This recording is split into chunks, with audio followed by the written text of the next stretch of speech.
Ar žinojot, kad Moanos vardo pakeitimų į Vajaną įtakos turėjo kremukai ir pornografijos žvaigždė? Pakalbėkime apie tai. Jau nuo šio savaitgalio kino teatrus pasiekė Vajana 2 ir nuo pat pirmojo filmo atsiradimo kilo klausimų, kodėl Moana Europoje ypatingai yra vadinama Vajana. Tam buvo pora priežasčių. Pirmoji, kaip minėjau, yra kremuk. O jeigu tiksliau, tai kosmetikos priemonės, kurios priklausė kompanijai Baicha. Ir būtent ta kompanija turėjo prekės ženklą Moana ir jis buvo užpatentuotas. Ir patentas galiojo didžioji daugumoje Europos valstybių.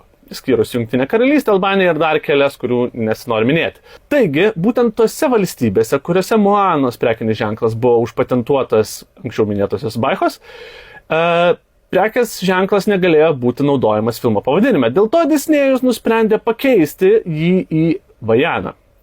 Vaja tam tikrą prasme iš esmės reiškia kelią ir jis atitinka filmo idėją ir visą konceptą.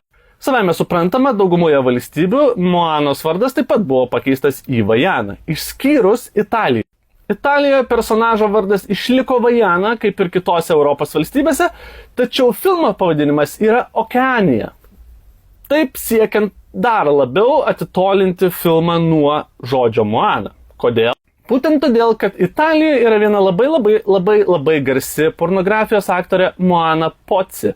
Ir ji buvo tokia garsi, kad Disnėjus tiesiog nenorėjo turėti nieko bendro su šiuo personažu, pavadinkim taip, su šia aktorė ir stengiasi kuo labiau nutolinti filmo pavadinimą ir personažus nuo jau minėtosios pornografijos aktorės. Tai būtent dėl to filmas Italijoje tapo Okeanija, kuri iš esmės atitinka vėlgi filmo temą apie Polineziją ir taip pat Vajana yra personažo vardas. Žodžiu, visiškai atskiriant nuo Moanos.